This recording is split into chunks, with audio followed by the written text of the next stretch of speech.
about your team members, the finance people? Many finance leaders will quickly admit to us, no, we haven't grown the finance team, but we're using our people a little differently. Is that your case, or how would you look at it?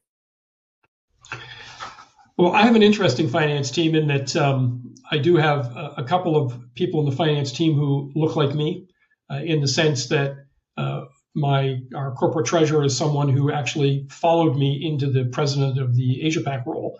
And so finance before, out into the business, back into finance. I have some other folks who have had great experience in some more individual BUs and then come back to corporate.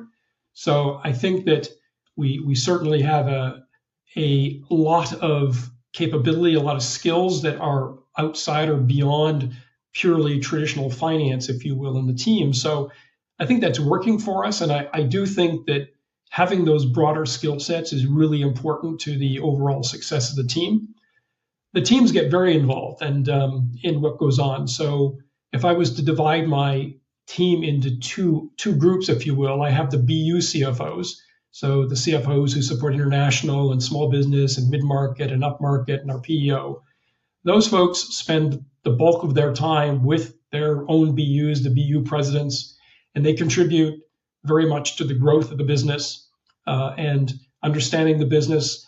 So that's what they do. And then on the other side, in the other group, I very much have the corporate functions, the treasury functions and the IR function, the corporate controller function, etc. So those groups are all contributing to the broader finance role, but they're contributing in different ways. And often we will put corporate people on to help with potential acquisitions or project development that's happening in some of the BUs, just to give them some more depth, if you will, and bandwidth.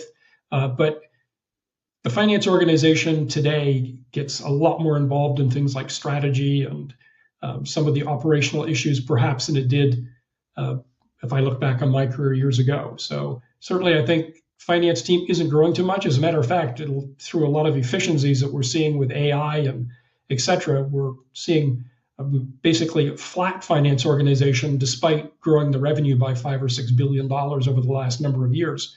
So certainly that's something we're focused on as well.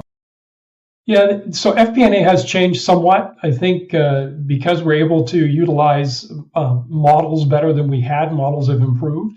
If you look at ADP, the beauty of ADP from an investor perspective is that our business is incredibly predictable.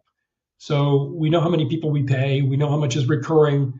The one-time revenue we get for setup or projects it's significant, but it's not gonna move the needle too much. Our models are very, very predictable.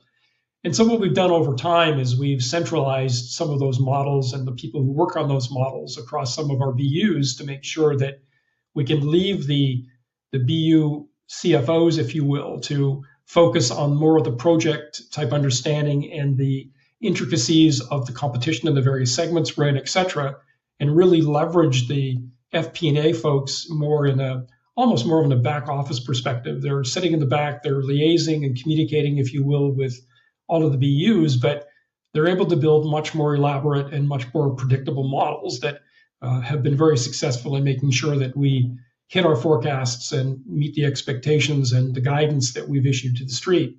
I will tell you, I start off by saying it's great when you're an investor in ADP because we're so predictable. It's terrible, though, because you're so predictable. There's an expectation that you don't miss by 1% or 2% because you just shouldn't. Very much unlike my life at Black & Decker, quite frankly.